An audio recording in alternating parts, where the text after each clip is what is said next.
Seja bem-vindo ao Nosso Agro. Confira agora os destaques dessa semana. CNA entrega ao Ministério da Agricultura propostas para o Plano Agrícola e Pecuário. Redução da taxa de juros e mais recursos para o crédito rural estão entre as medidas. Isso seria muito importante para a gente compor os custos de produção. Conselho do Agro reúne entidades do setor, ministérios e Banco Central para debater medidas de curto, médio e longo prazo para a agropecuária brasileira. Trabalhamos com um setor altamente competitivo, mas ele precisa avançar nas políticas públicas. Veja também, produtores encontram no sistema de delivery e na venda direta ao consumidor uma alternativa para comercializar os alimentos. Na segunda-feira a gente encerra os pedidos, na terça a gente colhe, nas quarta-feiras cedo a gente já está fazendo as entregas para o cliente. Outra opção é o projeto Feira Segura. Bahia e Tocantins realizaram suas feiras livres com todas as recomendações de saúde e higienização dos produtos. Saúde é uma responsabilidade de todos. E se a gente está lidando com alimentos, a gente precisa passar essa segurança para o cliente. Tudo isso agora no Nosso Agro. A CNA entregou ao Ministério da Agricultura as propostas para o Plano Agrícola Pecuário 2020-2021. O documento traz 10 pontos prioritários para a próxima safra, que começa no dia 1º de julho. Redução da taxa de juros ao produtor rural e menos burocracia no acesso ao crédito são alguns destaques do documento. Os recursos que o governo federal investe na atividade agropecuária, na forma de subvenção dos financiamentos e do seguro rural, constam no Plano Agrícola e Pecuário, divulgado sempre na metade do ano, quando começa o planejamento do plantio. E o maior dilema desse planejamento para 2020 e 2021 gira em torno do crédito rural. Quem contrata sabe que está pagando caro por isso. Os juros praticados no setor estão em descompasso com a taxa Selic e têm dificultado o acesso de agricultores e pecuaristas às operações financeiras. Essa conta não fica só para quem produz. O custo elevado chega ao bolso do consumidor final. Deve haver uma redução. Isso seria muito importante para a gente compor os custos de produção. Como a atividade agrícola tem muitos produtos que são atrelados ao dólar, houve um aumento de alguns produtos assim muito grande. Isso vai acabar impactando em todo o custo de produção. Se por acaso a nova taxa de juros no Plano Safra vier a um nível mais baixo, isso vai ajudar que a gente tenha um custo de produção menor e, consequentemente, a gente não repasse esse preço, ganha o produtor e ganha a sociedade também. E para manter a produção não basta investir. A atividade depende de condições climáticas e de preços favoráveis. Por isso, o seguro rural também se faz necessário. É outro instrumento que precisa ser aperfeiçoado no plano estratégico do governo. A gente utilizou uma vez o seguro rural, ele foi imprescindível, porque ele garantiu que a gente honrasse os nossos compromissos financeiros, né? Só que ele não garante a rentabilidade da atividade. O Brasil ainda não tem muita cultura de contratar seguro na atividade agrícola. Muitas vezes ele contrata como uma contrapartida que às vezes é exigida ou por lei ou por outro motivo de força maior. É uma baita ferramenta, só que ela precisa ser aprimorada. A próxima safra começa em 1º de julho e, para tentar trazer um cenário mais favorável aos produtores rurais, a CNA entregou sugestões ao Ministério da Agricultura para a elaboração do Plano Agrícola e Pecuário 2020-2021. O documento é uma construção conjunta entre produtores, federações de agricultura dos estados, sindicatos rurais e associações. Já é usual a CNA fazer esse trabalho, essa percepção daquilo que o produtor mais demanda, o que é mais necessário para o próximo Plano Safra. Isso serve de um apoio muito grande para que o próprio Ministério da Agricultura ele possa ser mais assertivo nas políticas, nos programas, enfim, naquilo que é necessário para que isso possa entrar em prática. O final disso tudo, né, custeio de investimentos, é que o produtor rural ele possa ter acesso ao crédito, esse Plano Safra que está sendo discutido, ele possa chegar efetivamente ao produtor rural do nosso país e que nós possamos ter aí uma grande safra. A ministra da Agricultura, Tereza Cristina, avaliou os itens apresentados pela CNA e disse que muitas das solicitações estão alinhadas com o planejamento do próximo Plano Agrícola e Pecuário. A CNA fez, como sempre, trouxe aqui as necessidades, as linhas que são mais interessantes, o que é que precisa mudar no seguro, enfim, uma série de coisas que beneficiam o produtor lá na ponta. Então, isso é muito bom, porque deixa o Ministério da Agricultura conectado com os produtores rurais, pequenos, médios e grandes produtores que têm nessa proposta, nesse plano, aqui tudo o que eles tiveram, o que tem de novidade, mas também o que não funcionou muito bem.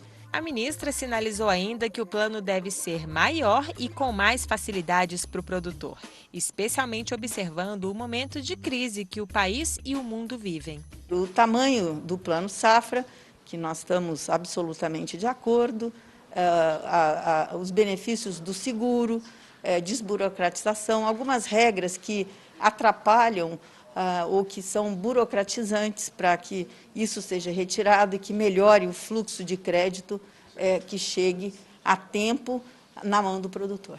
Veja agora os 10 pontos prioritários sugeridos pela CNA para a inclusão no próximo Plano Agrícola e Pecuário. Reduzir significativamente a taxa de juros das operações de crédito rural. Adequar os percentuais de custos administrativos e tributários recebidos pelas instituições financeiras. Aumentar a transparência sobre as exigências das instituições financeiras nas concessões de crédito rural e aprimorar a fiscalização sobre a prática de venda casada. Garantir orçamento de 13,5 bilhões de reais em 2021 para subvenção econômica em equalização de taxa de juros e de 1,6 bilhão de reais para subvenção econômica ao prêmio do seguro rural. Priorizar recursos para o crédito de custeio e comercialização.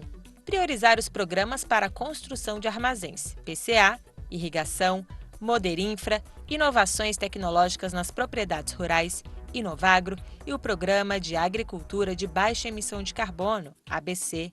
Garantir previsibilidade de execução do orçamento destinado ao programa de subvenção ao prêmio do seguro rural e implementar sistema para concessão direta ao produtor. Estimular contratações do Pronaf Produtivo Orientado. Ajustar a regulamentação vigente sobre a carteira de crédito agropecuário. Negociar com a Comissão de Valores Mobiliários a criação dos fundos de investimento para o setor agropecuário, para que os fundos de previdência complementar possam ampliar os investimentos no agronegócio. O documento completo, que inclui pesquisas do setor agropecuário, pode ser consultado no site www.cnabrasil.org.br. Também nessa semana, o Conselho de Entidades do Agro debateu medidas importantes para a agropecuária brasileira. Ações de curto, médio e longo prazo para o Plano Safra, menos burocracia e mais agilidade no atendimento dos bancos foram temas discutidos com ministérios, parlamentares e o Banco Central. No encontro virtual, que reuniu cerca de 60 representantes, o presidente da CNA, João Martins, apresentou à ministra da Agricultura, Tereza Cristina, ao presidente do Banco Central, Roberto Campos Neto, e ao secretário especial de Fazenda, Valderi Rodrigues, duas agendas, uma emergencial e outra estrutural, para aprimorar as políticas econômicas do agro. No aspecto emergencial, a Confederação destacou as ações do Banco Central que prorrogam financiamentos dos produtores rurais que foram atingidos pela pandemia, com a Resolução 4.801, ou por questões climáticas, como é o caso da região sul do país, com a Resolução 4.802. Mas em muitos casos, esse suporte não está chegando a agricultores e pecuaristas. O governo, inclusive, nos retornou que vai ter um projeto de lei de iniciativa do Executivo para que possa haver um aporte de recursos e os produtores possam prorrogar sem ter oneração né, nas taxas de juros. Na agenda estrutural, 4 pontos foram apresentados para melhorar a relação dos produtores junto às instituições bancárias, em questões que envolvem a redução da taxa de juros e da burocracia, aumento da captação de recursos para financiamentos, além de crédito e seguro rural. Muitos tiveram queda na receita mais de 50%, aumento de custo, falta de liquidez. Então, nesse momento, há uma necessidade de acesso a crédito. E esse acesso ao crédito tem que vir não com taxas elevadas, né? Os juros têm que permanecer bem abaixo do que nós tínhamos na safra anterior, então por isso que a gente está tentando aí acelerar e ter essas mudanças no spread bancário. O seguro rural também foi um dos temas da reunião virtual, medida importante que reduz os riscos da atividade agropecuária. Eu tenho setores amplos da agricultura brasileira que não são cobertos por seguro, não porque o governo subsidia, pode subsidiar, ele é passivo de subvenção, mas porque não tem produto de seguro.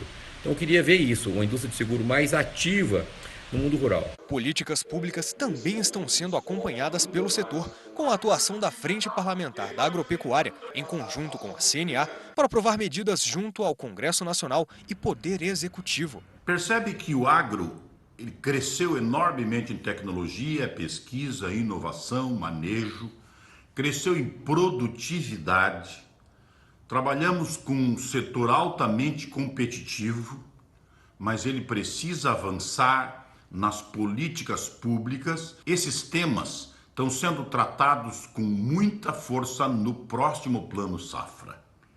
Dedicar-nos com relação a ter seguro com muito mais abrangência e conseguirmos diversificar os modelos de financiamento para não deixar os produtores apenas na mão de 5 bancos grandes, é certamente uma forma de transformar o produtor num produtor mais competitivo e com melhor renda. Os Ministérios da Agricultura, da Economia e da Saúde divulgaram um manual com recomendações para os frigoríficos por conta da pandemia do novo coronavírus. O documento traz mais de 70 medidas que incluem a identificação e afastamento de trabalhadores com a suspeita ou confirmação da doença, distanciamento de 2 metros entre cada funcionário na linha de produção, entrada no estabelecimento somente com máscara de proteção, proibição de compartilhamento de utensílios, entre outros. Lembrando que essas medidas não alteram as exigências permanentes das normas regulamentadoras de segurança e saúde no trabalho. Veja o que mais preparamos para você no programa de hoje. Produtores rurais encontram novas formas de comercializar os produtos, seja por delivery ou na venda direta ao consumidor nas feiras seguras. Tem ainda o novo vídeo da assistência técnica e gerencial do Senar. Tudo isso é depois do intervalo. Até já!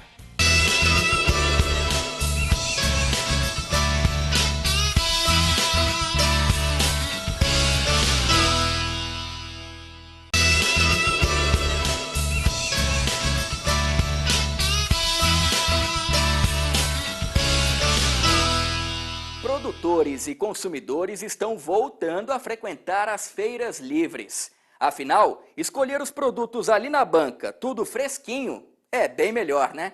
E para resgatar esse importante espaço de comercialização, foi lançado o projeto Feira Segura. O objetivo é atender aos cuidados de higienização dos produtos e a prevenção ao novo coronavírus. Hoje, vamos ver como foram as feiras realizadas na Bahia e no Tocantins. Quem produz alimentos precisa vender e quem está trabalhando ou em casa durante a pandemia precisa se alimentar. O projeto Feira Segura do sistema CNA-Senar e federações estaduais une as duas necessidades para que a comercialização seja feita atendendo às orientações dos Ministérios da Saúde e da Agricultura. Em Tocantins, foi a vez do município de Gurupi iniciar esse modelo. Cerca de 700 consumidores passaram pelo local, que reuniu 19 feirantes. Tinha muito tempo que a gente já não trabalhava, estava sem renda, entendeu? E hoje, a partir de agora, vai melhorar bastante para a vida dos feirantes. Produtos de limpeza e de prevenção foram disponibilizados pela Federação da Agricultura e Pecuária e pelo Senar de Tocantins aos produtores rurais, além de uma pia para que os visitantes pudessem higienizar as mãos medidas que estão no guia da Feira Segura. Estou muito feliz com a oportunidade, que o Senar está dando para a gente poder trabalhar, para sobreviver, porque as coisas não estão fáceis, Na Bahia, a Feira Segura foi realizada na cidade de Ilhéus. 2 locais foram escolhidos, a Feira da Guanabara e o Centro de Abastecimento da Urbis. Mais de 30 feirantes foram capacitados para vender os produtos com segurança e receberam um kit com avental, toucas, luvas, máscaras e embalagens. Saúde é uma responsabilidade de todos. E se a gente está lidando com alimentos, a gente precisa passar essa segurança para o cliente. Lavar bem as mãos, manter distância de um para o outro, usar o álcool gel, usar a sua máscara, a sua luva e trazer todos os higiênicos que foi importante. E é isso que a gente está procurando fazer aqui. A maneira que ficou maravilhoso. É só o povo querer e se dedicar que dá certo. A iniciativa foi da Federação da Agricultura e Pecuária da Bahia e do Senar, em parceria com a Prefeitura e o Sindicato Rural de Ilhéus. A intenção é que esse modelo seja utilizado em outras cidades e mesmo depois do fim da pandemia.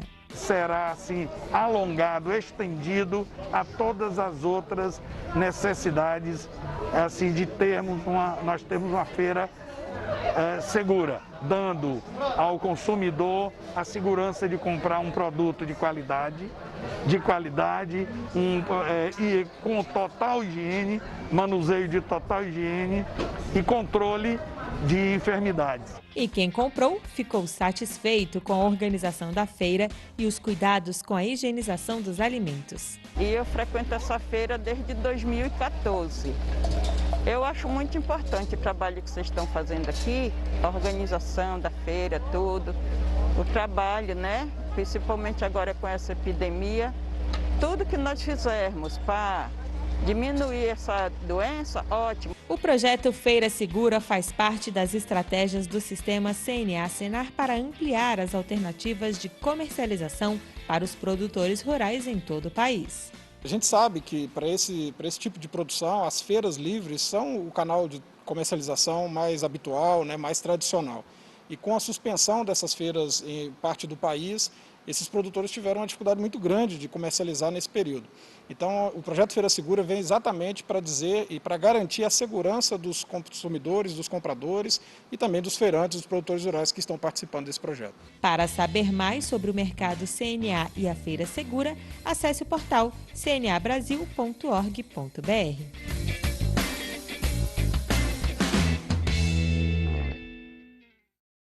A metodologia de atendimento da assistência técnica e gerencial do Senar é composta por 5 etapas.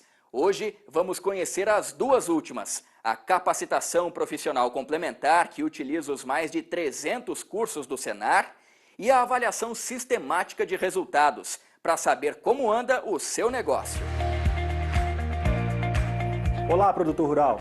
Neste vídeo vamos falar um pouco sobre a formação profissional complementar da assistência técnica e gerencial do Senar. A ATEG tem como grande diferencial que é poder contar com os cursos do Senar realizado há anos pela instituição e com excelência. Como trabalhamos com educação, acreditamos que o produtor deve se apropriar do conhecimento técnico e gerencial, e isso passa pela participação nos cursos de formação, onde o produtor aprende fazendo. Os cursos são realizados nas propriedades ou na modalidade de ensino à distância, que se transforma em verdadeiras salas de aula, aproximando o produtor do conhecimento teórico e prático. Por que os cursos de formação profissional são importantes para a TEG? Como o nosso foco na TEG são as pessoas e o seu desenvolvimento, acreditamos que isso só acontece por meio da capacitação e da educação.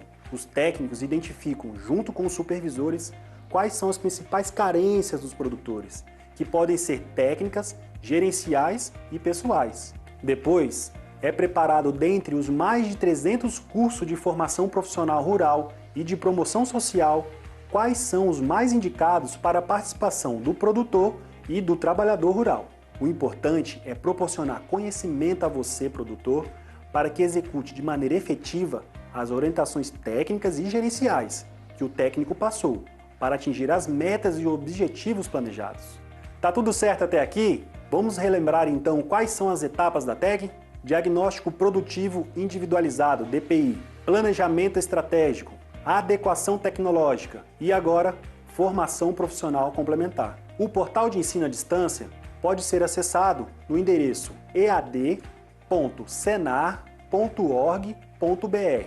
Já as cartilhas e os outros materiais podem ser baixados gratuitamente no site cnabrasil.org.br/senar/coleção-senar. Vamos falar um pouco sobre a avaliação sistemática dos resultados da Assistência Técnica e Gerencial do Senar. A Assistência Técnica e Gerencial do Senar, a ATEG, possui um sistema de monitoramento, um software que é alimentado pelo técnico após as visitas e contém dados técnicos, econômicos, ambientais e sociais, que geram indicadores que permitem avaliar sistematicamente os resultados e o desenvolvimento dos produtores. Tudo certo até aqui? Vamos relembrar então quais as etapas da TEG: diagnóstico produtivo individualizado, planejamento estratégico, adequação tecnológica, formação profissional complementar e avaliação sistemática dos resultados. Ficamos por aqui, mas lembre-se, estamos à disposição para maiores informações no seu sindicato rural e no Senar da sua região. E por falar em assistência técnica e gerencial, o sistema CNA-Senar tem auxiliado os produtores rurais a buscar outras formas de comercialização. Quem era atendido pelo programa Do Rural à Mesa e vendia os alimentos para os restaurantes do Senac que estão fechados, agora vende direto para o consumidor, seja por delivery ou em supermercados e feiras. A Chácara Recanto dos Paivas, localizada na região do Lago Oeste, no Distrito Federal, é uma das propriedades rurais que recebem atendimento do Senar pelo programa Do Rural à Mesa. A chácara é especializada no cultivo de hortaliças, utilizando mão de obra familiar. E a opção de montar e entregar cestas com alimentos frescos foi a alternativa escolhida para manter o comércio em tempos de quarentena, onde alguns restaurantes e feiras estão fechados. As feiras que a gente faz também foi tudo suspenso, então a gente teve que pensar em improvisar. Eu estava sem saber como fazer, estava com o produto já perdendo, porque o produto perde, é bem sensível. Na segunda-feira a gente encerra os pedidos, na terça a gente colhe, nas quarta-feiras cedo a gente já está fazendo as entregas para o cliente. A montagem das cestas reúne pequenos produtores da região e ajuda a manter a renda daqueles que encontraram dificuldades para comercializar alimentos, como frutas, verduras e ovos. Chegou até a perder produção pelo fato de não ter como vender, porque não compensa a gente ir na cidade para levar só ovo. Fica muito caro, acaba a gente perdendo a produção. Aí depois que começou essa ideia das cestas, né? Aí começou a sair bem melhor do que, até melhor do que era na feira antes, agora tá vendendo bem mais. A comercialização e a entrega das cestas começaram 2 semanas após o início do isolamento social e atualmente o número de pedidos varia entre 70 e 100 cestas por semana. Ao todo, 8 produtores da região fazem parte da iniciativa, aumentando a variedade dos produtos que serão entregues aos consumidores. Tem coisa que a gente não consome, e aí você poder escolher exatamente o que você quer na sua cesta, eu acho perfeito, porque às vezes até economiza, você não pede uma coisa, substitui por outra, enfim, sai muito mais em conta. Uma vantagem muito grande para nós, que não precisamos sair de casa, né, por conta dessa quarentena, e ajudar o produtor. Além do delivery, outra opção que está ajudando a manter a renda dos agricultores é a comercialização com supermercados, que estão recebendo os produtos que antes eram destinados a bares e restaurantes. Antes da pandemia, tinha tudo programado, só eram entregas já encomendadas, né? E a partir do momento que começou a pandemia, por exemplo, o restaurante fechou. E com o fechamento dos restaurantes, a gente ficou meio desnorteado, porque é um cliente que deixou de pegar de uma hora para outra. Tentamos realocar essas mercadorias, achar novos clientes e o próprio mercado nos ajudou. São os técnicos de campo do Senar os principais motivadores da mudança. Os profissionais estão auxiliando os produtores rurais, indicando novas alternativas. Além disso, eles dão orientações para organizar a parte gerencial das propriedades durante este período de pandemia. E você, produtor, vamos fortalecer a parte gerencial da sua produção, revisitar o seu planejamento de produção para você se adequar a esse novo período que a gente está vivendo. também buscar a contenção de despesas e avaliar muito bem os investimentos que são feitos na propriedade. Antes de fazer esse aporte financeiro, avaliar bem esse projeto, se ele tem viabilidade econômica. Antes de encerrar o programa, eu gostaria de agradecer a cada um de vocês que escolheu mandar flores no Dia das Mães. O setor é um dos mais afetados pela crise do novo coronavírus. E além de fazer a sua mãe feliz, você ajudou milhares de produtores de flores. Eu já deixo aqui o recado para o Dia dos Namorados, hein? É dia 12 de junho. Mais flores para a pessoa amada. Obrigado pela companhia e até semana que vem.